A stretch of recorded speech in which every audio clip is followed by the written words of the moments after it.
यहाँ पर जो लड़कियां होती हैं उनकी जिंदगी 3 विवाहों से गुजरती है। पहला होता है बेल विवाह यानी कि इही, जो एक फ्रूट के साथ कराया जाता है। बेल विवाह तब होता है जब लड़की की उम्र होती है 5 से 9 साल के बीच, यानी कि उसके पीरियड्स शुरू होने से पहले। और दूल्हा होता है बेल का फल।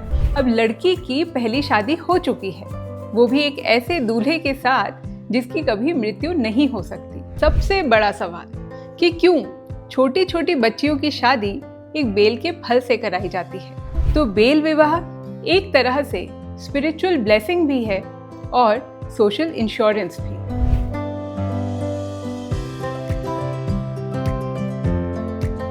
Welcome to episode 3 of India की अनोखी शादियां। क्या आपको पता है कि इंडिया में एक शादी ऐसी भी होती है जहां दुल्हन तो होती है एक छोटी सी बच्ची और दूल्हा होता ही नहीं है।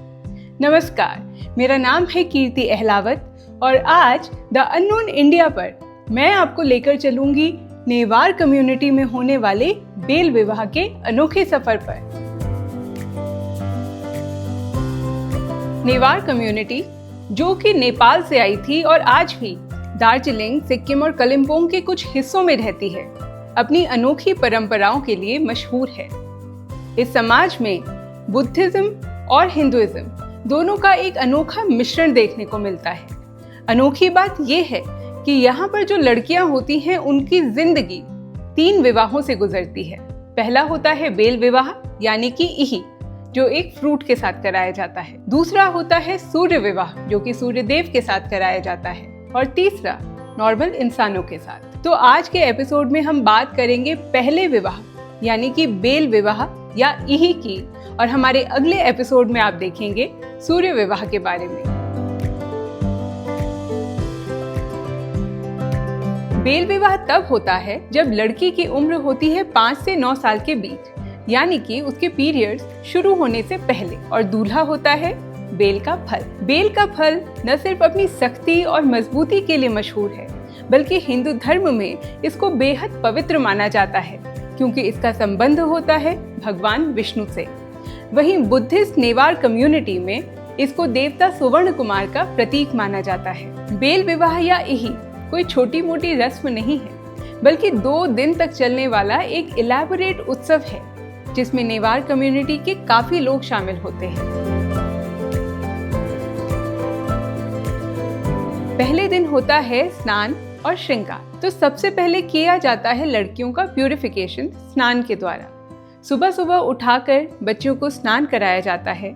मानते हैं कि इससे उनकी शुद्धि हो जाती है और वो शादी के लिए एक पवित्र अवस्था में एंटर कर जाती हैं। इसके बाद उनके माता पिता उन्हें नए नए कपड़े पहनाते हैं और उनका श्रृंगार करते हैं। कानों में झुमके, मांग में टीका और गले में हार। दूसरे दिन लगता है मंडप। इस मंडप में एक बेल का फल रखा जाता है। हिंदू धर्म में बेल के फल को भगवान विष्णु का और बौद्ध धर्म में इस फल को सुवर्ण कुमार जी का प्रतीक माना जाता है। बेल फल की खूबी ये है कि ये बहुत समय तक सड़ता नहीं है, खराब नहीं होता, और इसीलिए मानते हैं कि ये अमर होता है। मंडप में शादी, फिर पंडित वैदिक मंत्र या बुद्धिस्ट वज्राचार्य तांत्रिक मंत्र पढ़े जाते हैं, अग्नि प्रज्वलित होती है और विवाह के सभी संस्कार किए जाते हैं, जैसे कि कन्यादान। लड़की के माँ बाप उसे बेल को सौंप देते हैं, मंगलसूत्र और सिंदूर। सिंबॉलिक रूप से लड़की के गले में एक डोर या चेन पहनाई जाती है।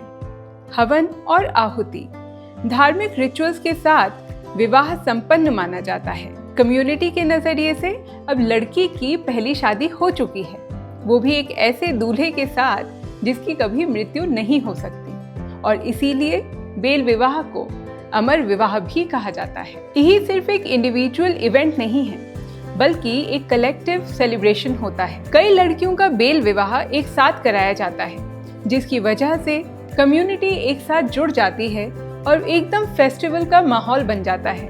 नाच गाना होता है, दावत होती है और बहुत ही रंग बिरंगा माहौल होता है।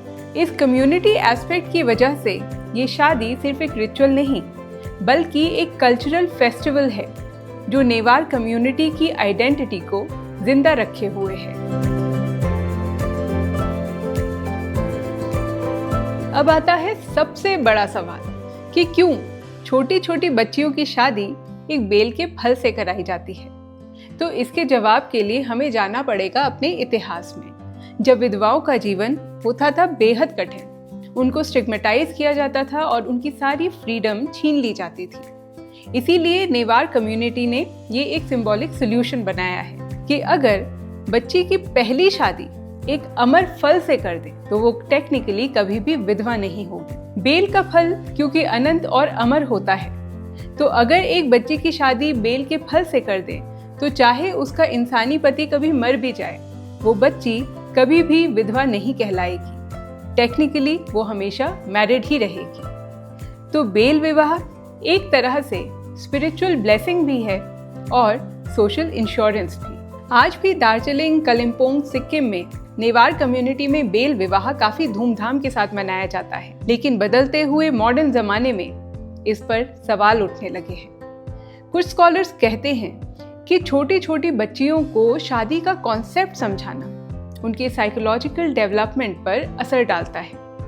कुछ लोग ये कहते हैं कि छोटी सी बच्चियों को बचपन में ही दुल्हन बनाना उनकी जेंडर्ड कंडीशनिंग करता है और शायद उनके दिमाग में इस बीज को बो सकता है कि उनकी जिंदगी की आइडेंटिटी एक शादी के साथ जुड़ी है। वहीं कुछ लोग इसे सुपरस्टिशन मानते हैं और कहते हैं कि ऐसी शादी कराना, ऐसे रिचुअल कराना लड़कियों को एम्पावर करने की जगह उनको वीक बनाता है और उनकी सोच को एक सीमित दायरे में बांध देता है। पर समर्थक कहते हैं ये एक हेरिटेज प्रैक्टिस है, एक कल्चरल आइडेंटिटी है जो कि लड़कियों को सुरक्षा देने के लिए बनाई गई थी और समाज को साथ जोड़ती है।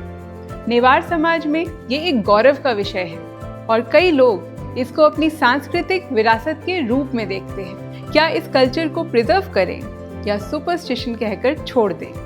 आपको क्या लगता है, क्या बेल विवाह एक इफेक्टिव सोशल सॉल्यूशन और ब्लेसिंग है? अपने विचारों को कमेंट्स में लिखिए।